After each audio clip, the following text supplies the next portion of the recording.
This is Hidden Killers with Tony Brueski. Here now, Tony Brueski.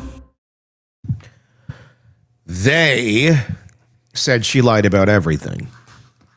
That's the line that echoed through the hearing room, a man in uniform under oath, still clinging to the last weapon of power he had, disbelief. She lied about everything there was to lie about, said former Stoughton Deputy Police Chief Robert Devine, a man accused of misconduct himself, sitting in front of the Massachusetts Post Commission, defending his name by burying hers. Anyone noticing a trend over here? It's such a familiar refrain, isn't it? I mean, when the system fails a woman, it doesn't apologize. It just rewrites the story. The narrative shifts from the she was victimized to she was deceitful, from she was vulnerable to she was manipulative, and from we failed her to she did it to herself. Keep in mind, she was groomed from her early teen years in your Police Explorer program. Add that to the mix, dipshit. Sandra Birchmore's name should have meant something different. She wanted to serve. She joined a police youth program as a kid, the Stoughton Police Explorers, a mentorship program designed to inspire young people who dreamed of wearing a badge. And in theory, it's a good thing. Help young people explore their interests and their passions and get some good people into your department, because clearly you all failed at that. No, you're going to use her like a piece of meat. She walked in trusting that the men teaching her were protectors. Instead, they were predators cloaked in authority. She was around 12 or 13 when she joined. I mean, imagine that. Old enough to idolize people in uniform, too young to recognize when administration is being weaponized. The adults in charge of that program blurred every boundary that was supposed to keep her safe. By 15, prosecutors say one of them, Detective Matthew Farwell, had turned mentorship into grooming, and grooming into a secret sexual relationship. And the man overseeing that very program, Robert Devine, now tells the world she lied about everything. Oh, did she? Because it seems that whole concept, lying part, that seems to lie a lot more over with you guys. I don't know. Call me crazy. Of course he's going to say that. Because what else can a man say when the record shows he used the fake name Marty Riggs, like the cop from Lethal Weapon, to communicate with her? He denies it. And again, he hasn't been charged. So these are allegations. And this is my opinion. What else can he do when his own profession is staring down a pattern of abuse that has repeated itself in every state? With a Police Explorers badge, he can't scrub away a decade of misconduct. So you do what abusers always do. They call the victim a liar. Let's talk about that phrase. She lied about everything. It's not just denial. It's a strategy. It's how the powerful cleanse their conscience. Because if she lied, if you can control that narrative, you get other people to believe that she's lying, then they weren't predators. They were fooled. Oh, they weren't groomers. They were victims of her manipulation. The child. Yes, they're victims of the child's minute. Now, yeah. It's a psychological reversal that absolves guilt and shifts shame back onto the person who never had any power in the first place. And it works because grooming survivors rarely make perfect witnesses. Their timelines are messy. Their stories wobble. Their emotions swing between love, fear, and self-blame. That confusion isn't evidence of deceit. It's scar tissue of trauma. But when the abuser is a police officer, someone trained to control narratives, documented facts, and they can testify convincingly, that imbalance becomes lethal. Sandra Birchmore didn't stand a chance against that kind of machine. She spent her teenage years surrounded by officers who blurred professional lines, who texted her after hours, who encouraged her to feel special. They didn't have to force her. They conditioned her. They taught her that attention was love, that secrecy was loyalty, that compliance was affection. And when she finally started talking about what had happened, they called her unstable. They said she was obsessed. They said she lied. And then when her body was found in February of 21, pregnant, alone, and dead in her Canton apartment, they said it was suicide. The story almost ended there. No charges, no outrage, no headlines, just another dead woman labeled troubled. But her family refused to let it die quietly. They pushed. Investigators took another look. The feds did, because the local ones were all too busy covering their asses. And slowly, a different story began to surface. Go figure. The last person to see her alive, Detective Matthew Farwell. The man she said she'd been involved with since she was a teenager. Detective Matthew Farwell. The man she believed was the father of her unborn child. Detective Matthew Farwell. And by August of 2024, federal prosecutors charged him with murder, alleging he strangled her, staged the scene to look like suicide, and did it to silence her from exposing his crimes. And suddenly she lied about everything. Doesn't sound like a confident defense anymore. It sounds like a cover story. The medical examiner says she died by strangulations. The feds say Farwell killed her to protect himself and his department, but the damage to her reputation had already been done. Devine and others had planted that seed early. She was a liar. She made it all up. Once that label sticks, it doesn't matter what the evidence says. The court of public opinion will always give the man in uniform the benefit of the doubt. This is the cycle. We have seen it in department after department, Explorer program after Explorer program. In Kentucky, a sergeant ran a similar youth police mentoring group where teens later came forward with allegations of sexual assault only to be dismissed as attention seekers. In Texas, officers were caught exchanging sexual messages with explorers as young as 14, calling them fantasizers. In Florida, a police captain's misconduct case unraveled when prosecutors said they couldn't rely on the teens' inconsistent statements. It's the same pathology everywhere. When victims are groomed by authority figures, the system built to protect them transforms into a fortress for the abusers, and they know it. That's why they use it the way they do.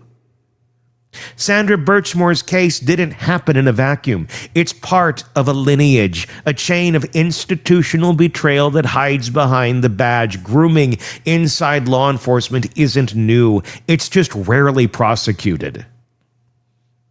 Because for every Farwell, there's a Devine. For every indictment, there's a hearing room where someone swears under oath that she lied about everything.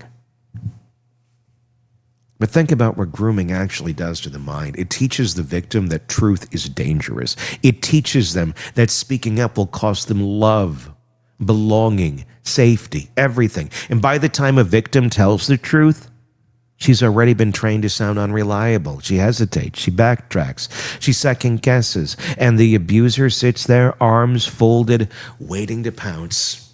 See? She's inconsistent. Of course she is. She was conditioned to be by you. Sandra spent her adolescence being told she was part of the team, that the officers cared about her, that she was special. When she was still in high school, they were already talking to her like an adult. They normalized the abnormal. And when she tried to move on, when she started forming other relationships, they pulled her back with emotional guilt, the hallmark of every predator who mistakes control for love. By the time she was 23, she was trapped in a loop that felt impossible to break, pregnant, scared, and trying to make sense of a life that had been shaped by lies told to her, not by her. And then suddenly she was dead. And the men who defined her adolescence got to define her legacy, too. At least they attempted to. The DNA tests that later proved Farwell wasn't the father didn't exonerate him. It only complicated the tragedy. It proved how thoroughly her reality had been twisted, how she'd been made to believe something that wasn't true, because that's what grooming does. It makes you question what's real and what's been constructed by someone who holds all of the power. And power is the one thing the Stoughton Police Department had in abundance. Even after her death, the instinct wasn't to examine the system, it was to protect it. Internal investigators moved cautiously. The first narrative that reached the public was that she'd taken her own life. Only when the feds stepped in did that story start to unravel. By then, Devine was in front of the Post Commission, insisting none of it was true and that Sandra Birchmore was just a compulsive liar who had fooled them all. He said it like he was reading from a script written decades ago, because he was.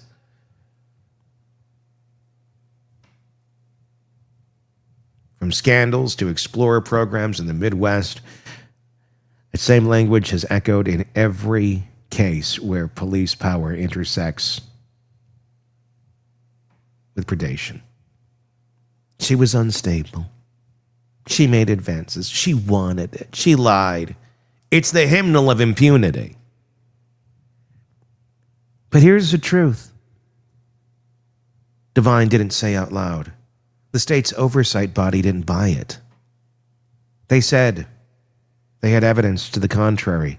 Communications, patterns, and behavior that told a very different story. And when the federal indictment dropped on Farwell, the facade collapsed completely. It's not that Sandra Birchmore lied. It's that the truth was too dangerous for them to admit. And let's not pretend this was a one-off. The same structural rot that protected those officers exists in precincts across the country. And we tell ourselves these are isolated incidents. But how many isolated incidents does it take before you call it a pattern, before you admit that some parts of policing have confused mentorship with ownership and protection with possession? If you look at the national record, the Explorer cases from Utah, the ones in Illinois, the dozens chronicled by the Marshall Project, the victims tell eerily similar stories. They were kids who admired the badge, kids who wanted to belong, kids who thought they'd found purpose and instead found predators wearing those badges. And when it all came crashing down, the response was identical. The department closed ranks, the officers minimized, and the victims were called liars. Sandra's tragedy is just the Massachusetts chapter of the same damn book. Think about what it takes for a grown man, a trained officer, to look into the camera and call a dead woman a liar.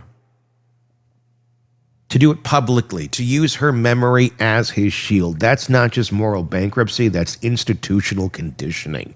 Because in their world, to admit wrongdoing is weakness, and weakness gets you exiled. It's easier to stay in the club by throwing the victim under the bus. What happens to a community when that becomes normal? When police departments spend more energy defending the accused than protecting the vulnerable?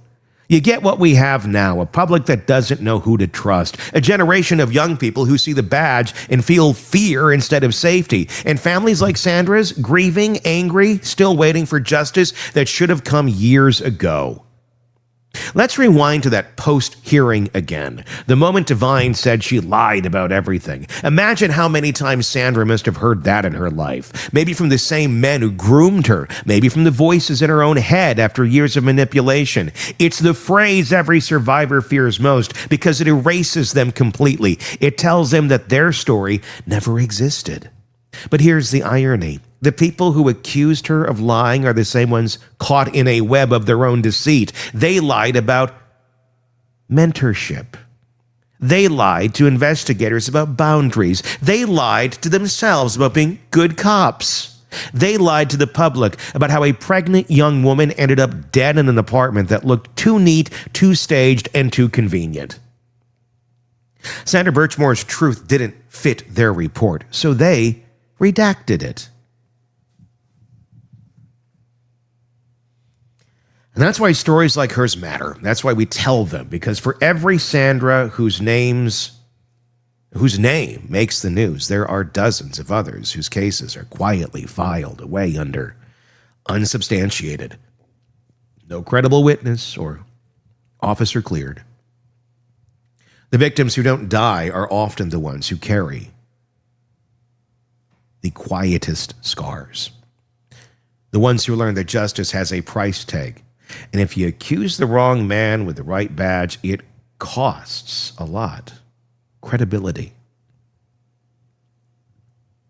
The psychological damage doesn't just vanish, it ripples outwards into families, communities, the next generation of kids who walk into Explorer programs believing they're safe. And until departments start treating those programs as sacred trusts instead of private playgrounds for the powerful, the cycle will keep repeating. Sandra's death forced Massachusetts to look in the mirror. But the reflection isn't unique to one state. It's an American reflection of institutions that were built on authority without accountability, of systems that demand public trust while betraying it behind closed doors.